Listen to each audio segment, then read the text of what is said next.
Andrew here, and it's a process. My last couple of videos, I've talked about my not great time. Sunday was my oldest boy's birthday, and I had a bit of a day. And I worked my way through it to try and get as much joy for him on his birthday as I could. And then Monday, I got hit, and I got hit pretty hard. And Tuesday, I didn't do anything at all. I took an entire day off. It happens to Tuesday was my birthday, and I spent the day with my wonderful wife, and I got a little bit under control, but it was still a pretty bad day. Wednesday, things were getting better. And thinking about that, from not so good to really not good to bottoming out to clawing my way out of the darkness and back into the light to and ultimately getting to today where things are reasonable. And I'm reminded of an interview I saw with a hockey player many moons ago.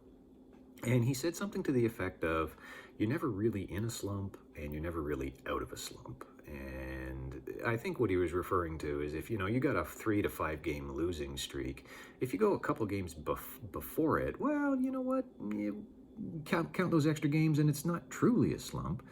And if you come out the other side and you got a couple of wins under your belt, and it's like, oh yeah, we're on a win streak, we're out of the slump. You had a couple games behind and suddenly, well, maybe not.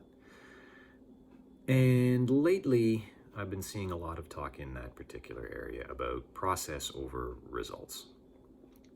And in comparison to my struggles, my mental health issues, I see an analogy there. I'm not attempting to say that struggling with your demons is like playing a hockey game.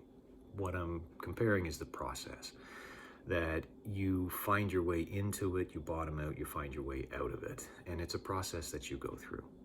I've mentioned that I've got myself a fork in the road. I can choose path A, I can choose path B. Neither has a good outcome.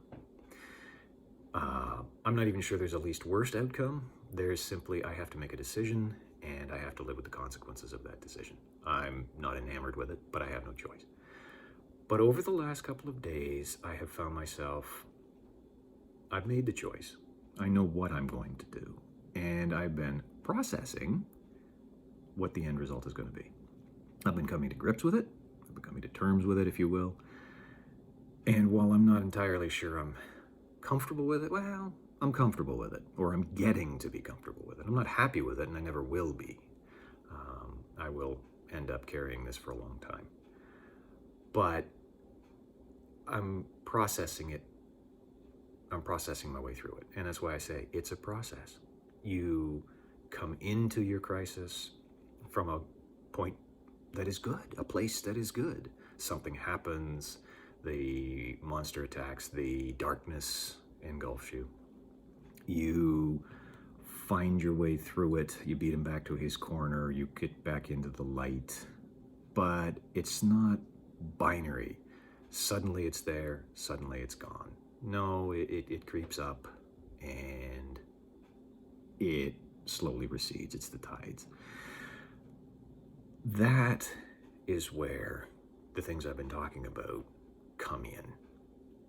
If you have a series of if you have a set of things that you can do to aid in your mental state, as I have developed a series of things that I can do to aid in my mental state. My wife even said, you're always better when you're getting things done. I have a list, my daily checklist, I've talked about it, of things that I do every day. Silly one, I zeroed out my email in basket. I got no unread messages. I don't have that hanging over my head. To aid in that, we all have subscribed to this or that or the other thing, and you're getting these emailed flyers or emailed notices or whatever. If you find yourself deleting them without reading them, unsubscribe. Get rid of it. It's a weight you don't need. I've done some of that, and it's made taking care of my email every day a little bit easier. I record one of these videos and I post it every day, unless it's my birthday and I take a day off. And in accomplishing these tasks, I always have a feeling that I'm getting something done, something useful, as I've spoken about. And that is all part of my process of making sure that the lows don't get too low. That no matter how bad it gets, at least I have some positivity so that I never hit the deepest, darkest despair again. At least I hope I never hit it again. And that's what I'm working toward. What's your process?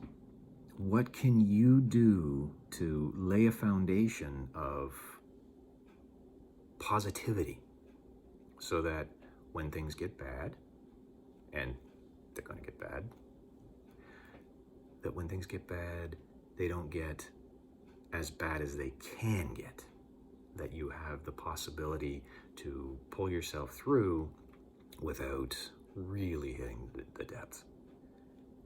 Find some things. I gave you an example. It's one silly little example. I have exercise things and I have other things.